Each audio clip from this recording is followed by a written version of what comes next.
सोनी,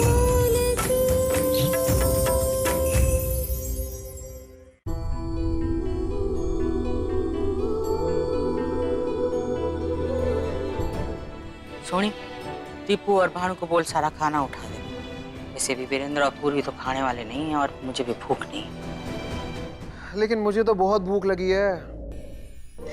बदमाश है तू। पता क्या आ सकता, माँ को हमेशा ऐसे बुचक्का कर देता है।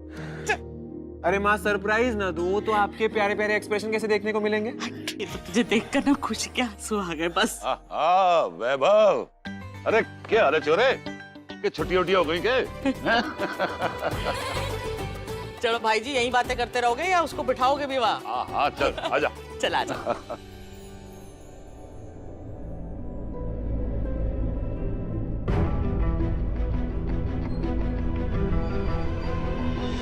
पूर्वी दीदी इस महल जैसे घर में रहती है। कितना शानदार घर है, एकदम सुंदर।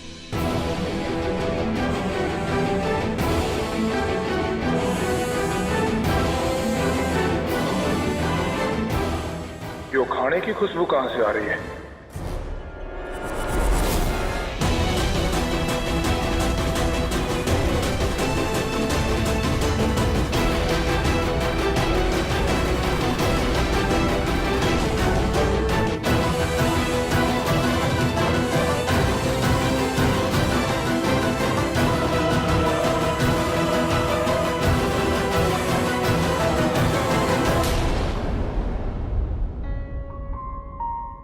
क्या भाई, आपको पता है ना आपका दोस्त हाथी कितना ईमानदार है। ये सजा हमें मिली है ना, तो इसीलिए आपका दोस्त हाथी इसे अच्छे से ईमानदारी से निभाएगा, है ना? चाहे कोई देखे या ना देखे, लेकिन भगवान जी तो देख रहे हैं ना। इसीलिए जब तक ये सजा पूरी नहीं होती ना, तब तक आपका दोस्त हाथी कुछ भी नहीं खाएगा, इसको ईमानदारी से निभाएगा, ठीक है?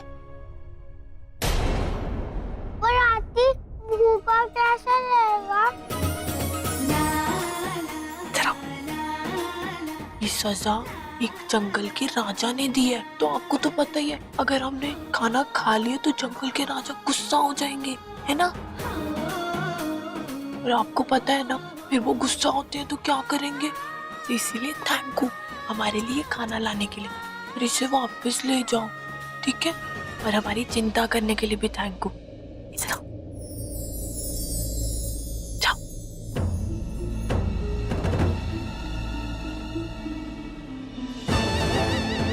बड़ी आई सच की मूरत, हमारा सारा प्लान खराब कर दिया।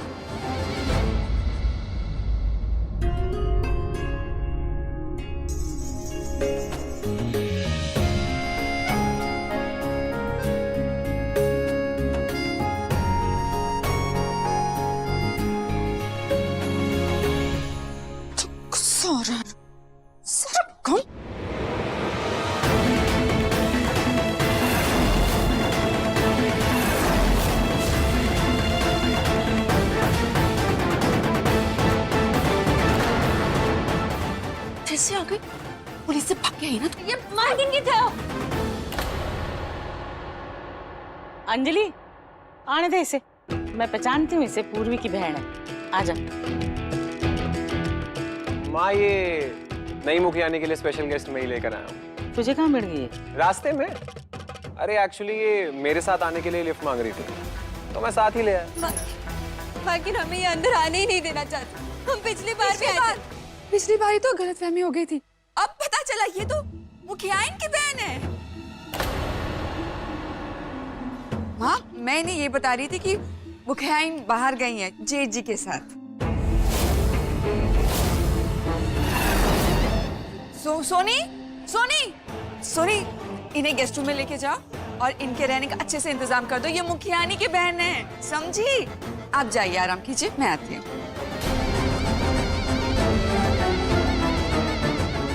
अंजलि, झूठ बोलने की क्या जरूरत थी कि पूर्वी घर में ना आए?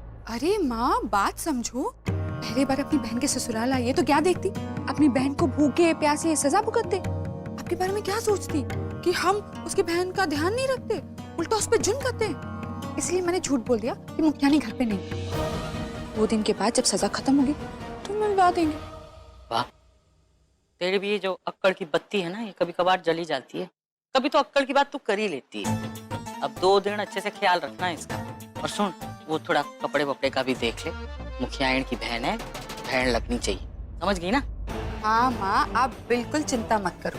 मैं इसका इतनी अच्छी तरह से ध्यान रखूंगी ना, ये कभी भूल ही नहीं पाएगी।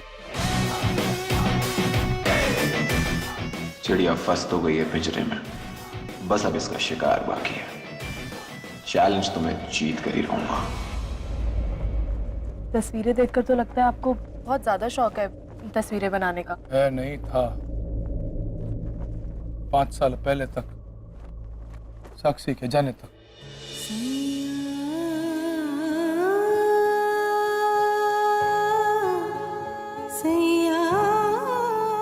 ये कितनी सुंदर है।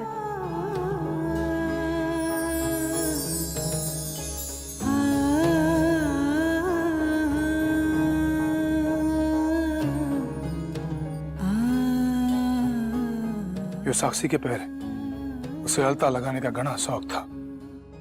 मरने भी अच्छा लगता था जब वो अलता लगा के मेरे सामने आती थी। घंटों तक मैं उसके पैरों को देखता रहता था।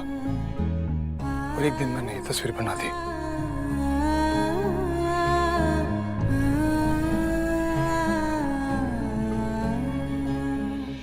अब समझ आया कि साक्षी जी की जगह ये किसी और को क्यों नहीं लेने देते। इन्होंने उनसे सच्चा प्यार किया है और शायद अपनी जिंदगी में अब तक इन्होंने इतना प्यार किसी से भी नहीं किया। इसीलिए 5 साल बाद भी साक्षी जी इनके साथ ऐसी ही हैं जैसे 5 साल पहले थी।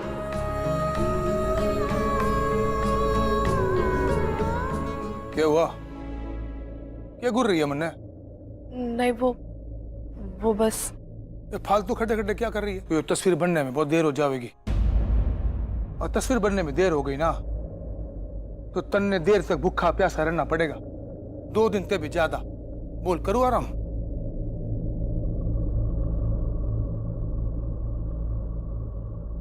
जी कर लीजिए। हम 2 दिन क्या पूरी जिंदगी भूखे रह सकते हैं। और हमें भी अच्छा लगेगा अगर हमारे कारण आपकी और साक्षी जी की आखिरी निशानी दोबारा जल्द से जल्द बन जाए।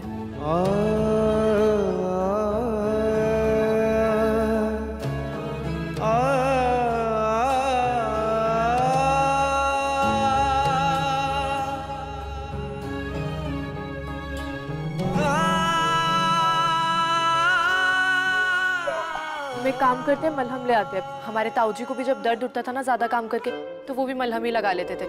उनका दर्द शांत हो जाता था जल्दी।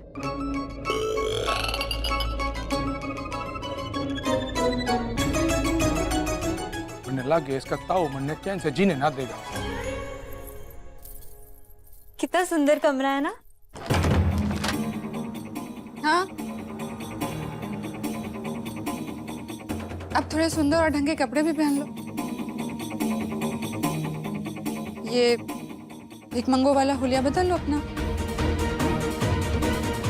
बदल लो जल्दी से। कपड़े तो हम पहन लेंगे, पर उस दिन आपने हमसे झूठ क्यों कहा?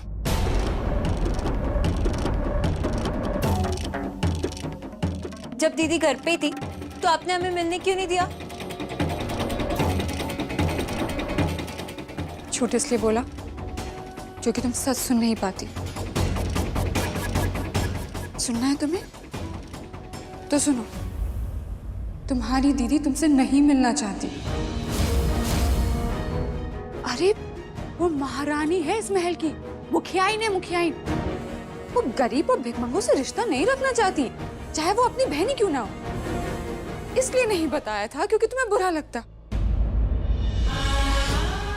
देखो, अब मैंने तुम्हें सब कुछ सच सच बता दिया। ये बात मैंने बताई, किसी से कहना मत, हाँ? नहीं तो मैं फंस जाऊंगी। ठीक है? ठीक है।